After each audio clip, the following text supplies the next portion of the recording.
다음 문제 3번 갈게요. 부가세 신고와 관련하여 다음 물음에 답하시오. 그래 놓고 1번은 다음 자료를 이용하여 주 대응의 2020년 1기 부가가치세 확정 신고 시 대손세 공제 신고서를 작성하시오. 그랬네요. 자, 대손세 공제 신고서를 작성을 하려면 일단은 얘네들 중에 공제 대상이 되는 애만 찾아야 되고요. 그 내용을 입력해 주시면 되겠네요. 자, 그럼 1번 먼저 볼게요. 당사는 2020년 1월 5일 주호연에 부가가치세가 과세되는 제품을 공급하고 그 대가로 받은 약소가음 1,320만 원 부가세 포함 2020년 5월 8일에 부도가 발생하였다. 당사는 주호연의 재산에 대하여 저당권을 설정하고 있지 않다. 자, 일단 부도가 발생하면 얼마가 지나야 된다고 그랬죠? 6개월이 지나야지만 공제 대상이 되는 거예요. 근데 5월 8일에 부도가 발생을 했어요. 근데 우리가 지금 1기 확정 신고를 할 때는 7월 25일 날 신고를 할 거 아니에요. 그러면 5월 8일에서 7월 25일까지는 6개월이 안 지났기 때문에 얘는 공제 대상이 안 됩니다. 다음 2기 확정 신고 때는 가능할 수도 있겠네요. 그죠? 그래서 지금 현재로서는 공제가 안 되고요. 2번 외상매출금 중에 5,500만 원 부가세 포함은 2014년 2월 9일 백두상사에 대한 것이다. 이 외상매출금의 회수를 위해 당사는 법령상 노력을 다하였으나 결국 회수를 못하였고 2020년 2월 9일자로 동외상매출금의 소멸시효가 완성됐대요. 자, 소멸시효가 완성되면 공제를 받을 수 있겠죠. 다음 3번 2016년 6월에 파산으로 대손 처리했던 주상생에 대한 외상매출금 1,650만 원 부가세 포함 중에 60%에 상당하는 금액인 990만 원 부가세 포함을 2020년 6월 17일에 현금으로 회수하였다. 당사는 동채권액에 대하여 2016년 1기 부가세 확정 신고 시 대손세 공제를 적용받았었대요. 자, 그래서 단 대손 사유는 7번 대손 채권 일부 회수로 직접 입력할 거. 자, 2016년 1기 확정 때 대손세 공제를 받았는데 다시 회수했으니까 다시 납부를 해야 된다는 얘기죠. 자, 그래서 요거는 마이너스로 입력을 해주면 될 거고요. 다음 4번 2019년 3월 16일 당사 공장에서 사용하던 기계장치를 태안실업에 770만 원 부가세 포함의 외상으로 매각하였다. 2020년 5월 20일 현재 태안실업의 대표자가 사망하여 기계장치 판매 대금을 회수할 수 없음이 객관적으로 입증되었다 그랬네요. 그럼 얘도 공제 대상이 되는 거죠. 사망이나 실종에 해당하니까. 자, 그러면 여러분은 부가세 탭에 들어가셔서 대손세 공제신고서 열으시고 날짜는 1기 확정이라고 그랬으니까 4월에서 6월. 자, 2번 소멸시효 완성된 건 공제 받을 수 있다고 했죠. 그러니까 대손 확정일은 2020년 02월 09일. 대손 금액은 5,500만 원 부가세 포함이에요.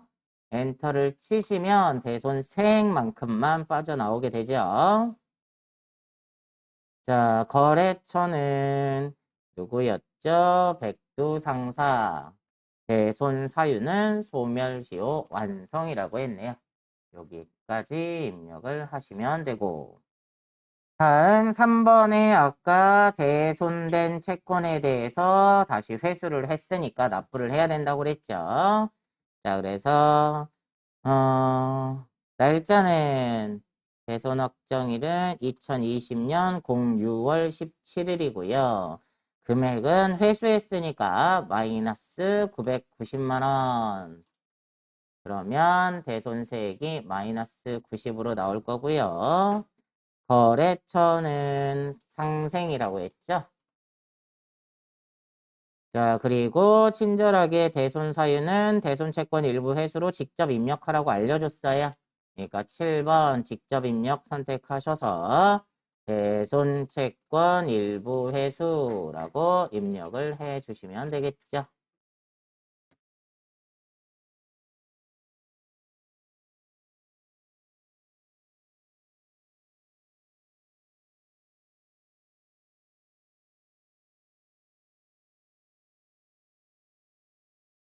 다음 4번은 사망이라고 그랬죠? 그러면 사망일이 2020년 05월 20일.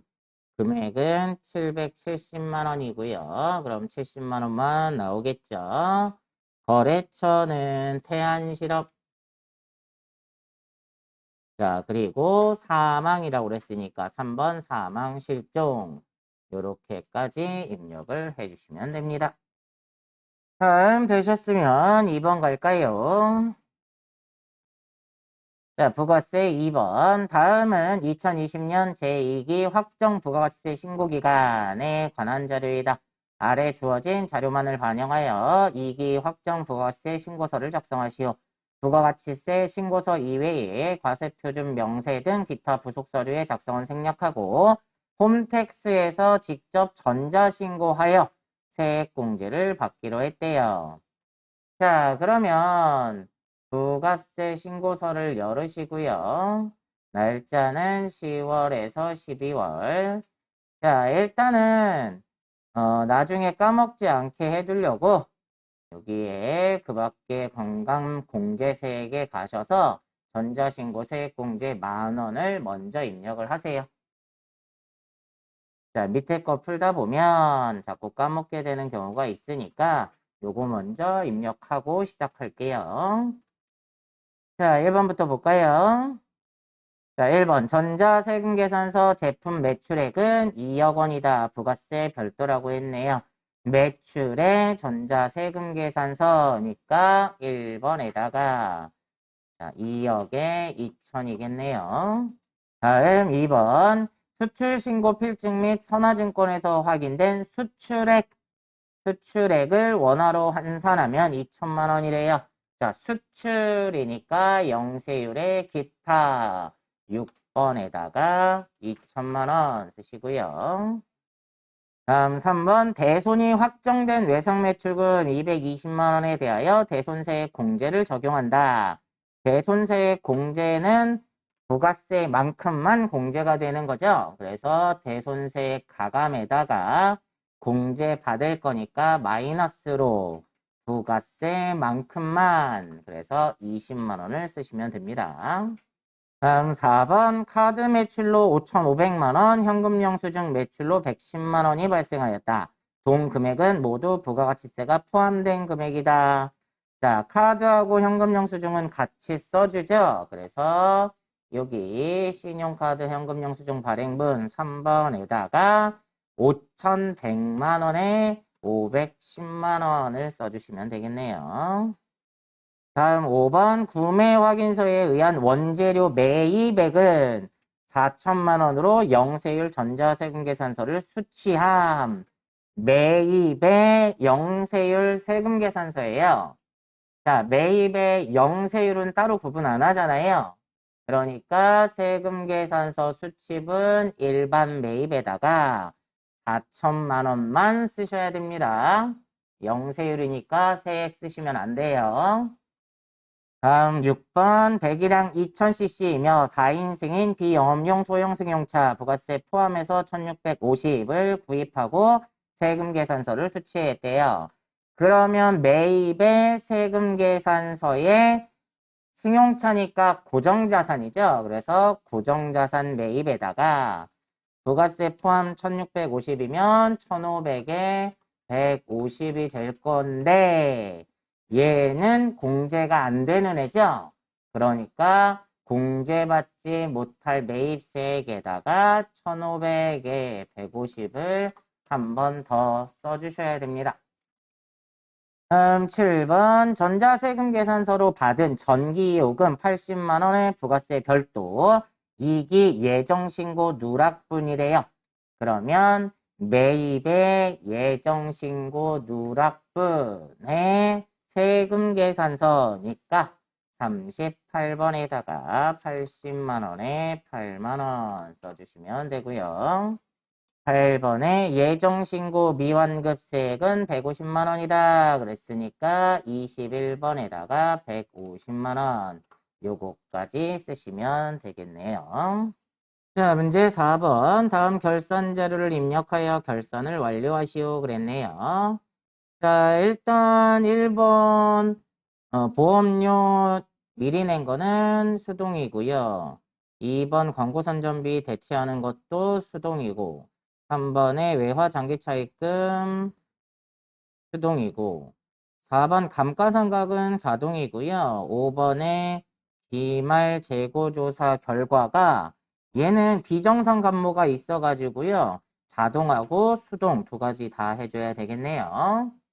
자, 그럼 수동 먼저 할게요. 자, 회계관리의 일반전표 입력에 12월 31일자로 1번 5월 1일에 1년치 보험료 제조부서 거 120만 원, 영업부서 거 60만 원을 현금으로 지급하면서 전액 비용 처리했대요. 단 월할로 계산하며 음수로 입력하지 말 것 그랬네요.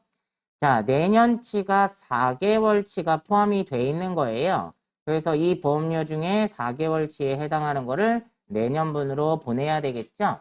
그래서 대변으로 보험료 얼마를 빼요? 일단 제조부서 거 500번 대 1년치가 120만 원이니까 한 달에 10만 원 꼴이고요. 4개월치가 내년분이니까 40만 원을 빼고요. 마찬가지로 대변으로 보험료 자 800분 대 영업부서 거 얘는 60만 원이니까 한 달에 5만 원 꼴이 되고요. 4개월치면 20만 원이 되겠네요. 자, 얘를 내년치를 미리 지급한 거라서 뭘로요?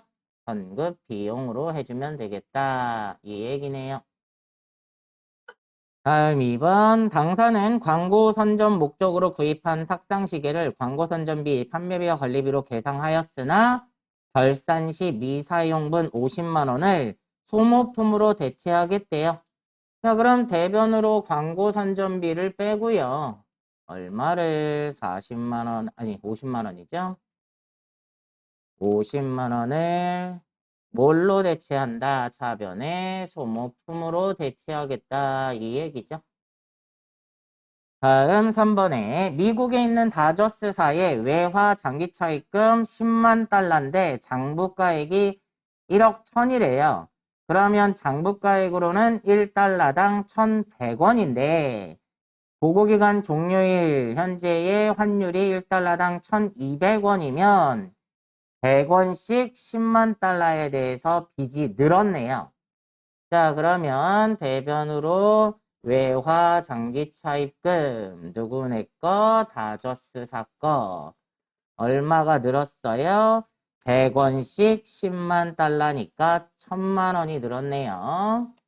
자, 얘가 늘어난 이유는 환율 차이로 인해서 손실이 생겨서 빚이 늘은 거죠. 그래서 차변에 외화 환산 손실이다. 이렇게 해 주셔야 되겠네요. 다음 4번은 자동이니까 조금 이따 하고요. 5번 해보세요. 기말 현재 제품에 대한 실지 재고 조사 결과는 다음과 같다. 감모된 수량 중에 30개는 정상적인 것이며 나머지는 모두 비정상적인 것이다. 비정상 재고자산 감모 손실과 관련된 회계 처리와 기말 제품 가격을 반영하여 결산을 완료하시오 그랬네요. 자, 그러면 지금 장부상 재고 수량이 300개인데 실제 재고 수량이 230개래요. 그러면 총 70개가 없어졌는데 그 중에 30개는 정상 감모라고 했으니까 40개만 비정상 감모가 되고 취득 원가는 10,000원씩이래요. 그러면 40만 원의 재고자산 감모 손실이 발생하죠. 자, 그러면 대변으로 뭐가 없어졌다? 제품이 없어졌다. 그런데 팔린 게 아니니까 여기 적요 8번 꼭 걸어주셔야 된다고 그랬어요. 얼마? 40만 원이. 자, 비정상 감모니까 차변의 재고자산 감모 손실로 해주시면 되겠습니다. 자, 그러면 이제 자동으로 해야 될 게 두 개가 남아 있으니까 결산 자료 입력 들어가셔서 1월에서 12월. 자, 일단 기말 제품을 넣어줘야 되겠죠? 그러면 밑에 기말 제품 재고액에다가 자, 몇 개가 남아 있어요?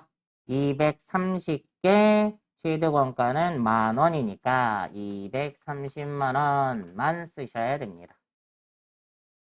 아까 여러분이 재고자산 감모 손실로 처리한 거 있죠? 걔는 여기로 들어가 있는 거예요. 가계정 대체로. 다음 4번에 보면 감가상각이었어요, 이거. 그래서 자, 내용 보시면 12월 31일 현재 보유 중인 제조 부문의 감가상각 대상 자산은 다음과 같다. 제시된 자료 이외에 감가상각 대상 자산은 없다고 가정하고 감가상각 금액을 계산 월할 상각하여 일반 전표 입력에 반영하시오. 단 고정자산 등록은 생략할 것. 자, 그러면 기계장치가 1억 원짜리인데 단종 가치는 없고요. 내용연수 5년 전기 말에 상각한 적이 없어요. 왜요? 올해 취득했으니까 2020년 7월 1일 날 취득을 했고 상각 방법은 정률법에 상각률은 0.451이래요. 자, 그러면 첫 해니까 1억 원에 대해서 곱하기 0.451 정률법이니까 그러면 1년치 감가상각 금액이 4,510만 원이 나오는데요. 얘는 7월 1일부터 썼으니까 6개월치만 상각을 해야 돼요. 그러니까 12분의 6 하면 2,255만 원만 상각을 해야 돼요. 그래서 자, 제조 부문의 감가상각이니까 자, 여기 경비 중에 감가상각 중에 기계장치에다가 2,255만 원만 써주시고 전표 추가해 주시면 됩니다. 다음 5번 2020년 귀속 원천징수 자료와 관련하여 다음에 물음에 답하시오 그랬네요.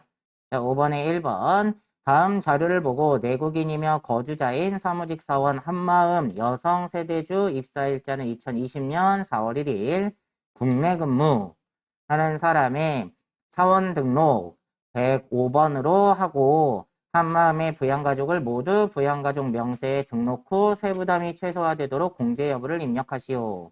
기본공제 대상자가 아닌 경우에 부로 표시하시오 그랬네요.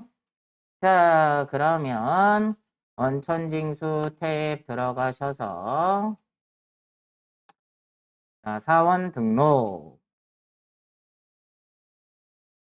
자, 코드는 105번을 쓰라고 했고요. 이름은 한마음 외국인의 주민번호가 710630-243-4567 자, 입사일자는 2020년 04월 01일 나머지 내용은 없으니까 그냥 두셔도 되겠네요. 자, 본인 거는 여기까지 해주면 되고 자, 부양가족 명세 들어가셔서 자, 본인은 여성 근로자고 배우자가 올해 사망을 했는데 올해 하루라도 살았죠? 2020년 3월 3일 날 사망을 했으니까 공제 대상이 될 거란 말이에요.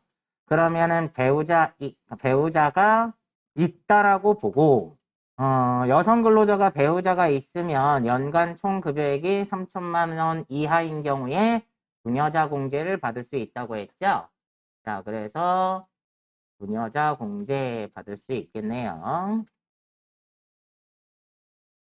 자, 본인은 이렇게 해주시면 되고 그 다음에 배우자 자 3번으로 해서 김태우 내국인의 주민번호가 700420-143-4567이요. 자, 옆에 보시면 비고에 일용근로소득이 600만 원 있는데 일용근로소득 같은 경우에는 무조건 분리과세 하고 나면 소득이 없는 걸로 간주하니까 배우자 공제를 받을 수가 있겠네요. 자, 요거 여러분이 지금 문제상에서 세부담 최소화되도록 공제 여부를 입력을 하라고 했기 때문에 지금처럼 입력을 하셔야 세부담이 덜한 거예요. 만약에 배우자가 올해 사망을 했으니까 배우자가 없다라고 보고 20세 이하의 자녀가 있으니까 여기서 한부모를 공제를 받게 되면 배우자로 공제받을 수 있는 거 150만 원보다 더 적은 금액을 공제받을 수 있기 때문에 세부담 최소화를 한다고 하면 김태우 배우자가 올해 하루라도 살았으니까 공제 대상으로 입력하는 게 세부담이 최소화가 된다라는 거죠. 자, 그래서 한부모 공제를 안 받고 배우자 공제를 받은 겁니다. 이렇게 공제받으면 배우자 한 명 150만 원에다가 부녀자 공제까지 해서 200만 원을 공제받을 수 있죠. 그런데 배우자를 빼고 한부모를 넣게 되면 100만 원밖에 공제를 못 받잖아요. 그러니까 오히려 손해라는 겁니다. 자, 다음 모친이 있는데 미국에 거주한대요. 그럼 공제 대상이 안 되겠죠. 자, 그러면 일단 직계 존속으로 유지인이고요. 내국인의 주민번호가 460730-244-5678 공제가 안 될 겁니다. 다음 김성유 직계 비속이네요. 김성유 내국인의 주민번호가 020805-4123-456 자, 20세 이하니까 공제 대상이 되고 동거 여부에 보면 일본 유학 중이라고 하더라도 직계 비속은 항상 생계를 같이 한다고 했어요. 소득이 업되고 그러니까 공제 대상이 되겠네요. 다음 직계 비속 김호식 내국인의 주민번호가 060505-3123-456 자, 20세 이하 동거 중이고 소득이 없으니까 공제 대상이 되겠습니다. 다음 한다정 언니요. 형제자매니까 6번. 자, 한다정 내국인의 주민번호가 670112 243-4528 자, 형제자매는 20세 이하 60세 이상만 가능하다고 했으니까 공제가 안 되겠네요. 여기까지 입력을 하시면 되겠습니다. 자, 2번. 최용재의 전 근무지 근로소득 원천징수 영수증 자료와 연말정산 자료는 다음과 같다. 연말정산 추가자료 입력 메뉴에 소득 명세, 월세주택 임차 차임 명세 및 연말정산 입력 탭을 입력하시오. 단, 최용재는 무주택 세대주이며 부양가족이 없다네요. 자, 그러면 일단 연말정산 추가자료 입력 들어가셔서 사원은 최용재요. 자, 일단 전 근무지 근로소득 원천징수 영수증부터 입력을 할게요. 자, 소득 명세 탭에 들어가셔서 여기 종전 있죠? 자, 여기에다가 그 내용을 입력하시면 되겠습니다. 주식회사 믿음상사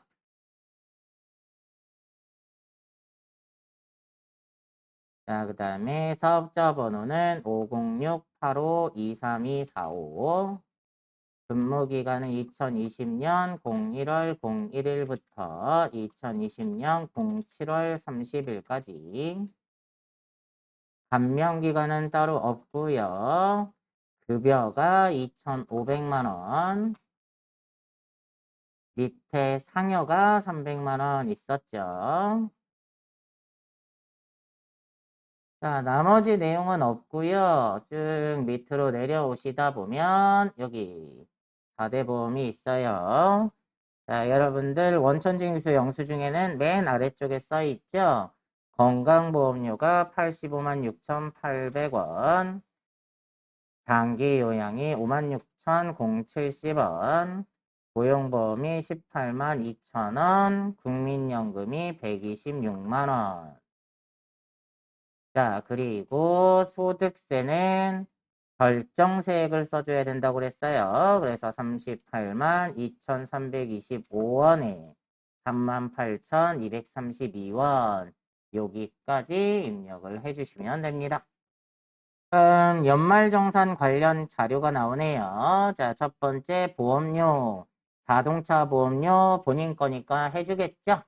그럼 연말정산 입력 탭 가셔서 보장성 보험 일반에다가 80만 원 입력하시고 저축성 보험료는 안 된다고 그랬죠? 다음 의료비. 자, 의료비 들어가셔서 상해 수술비 500만 원 본인 신용카드로 결제됨 그랬어요.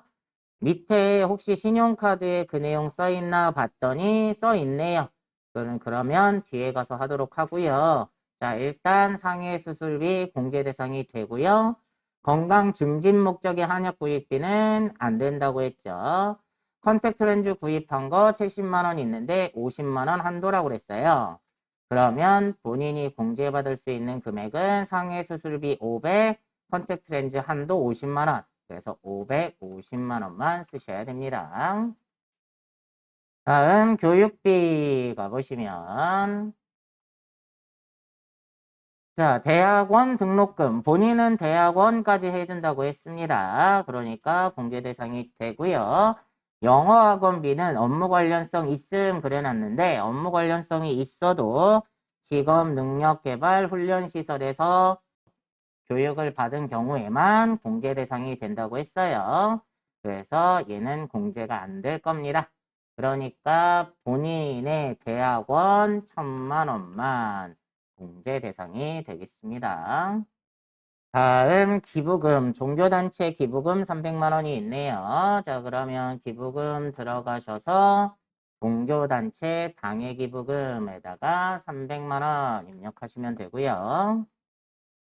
자, 다음 신용카드네요. 자, 신용카드 가셔서 자, 신용카드 1,800만 원 썼는데요. 그 중에 해외 사용분 300만 원과 상기 의료비 항목 중에 신용카드로 결제한 상해 수술비 500만 원이 신용카드 사용액에 포함됨. 해외 사용분은 공제를 안 해줄 거고요.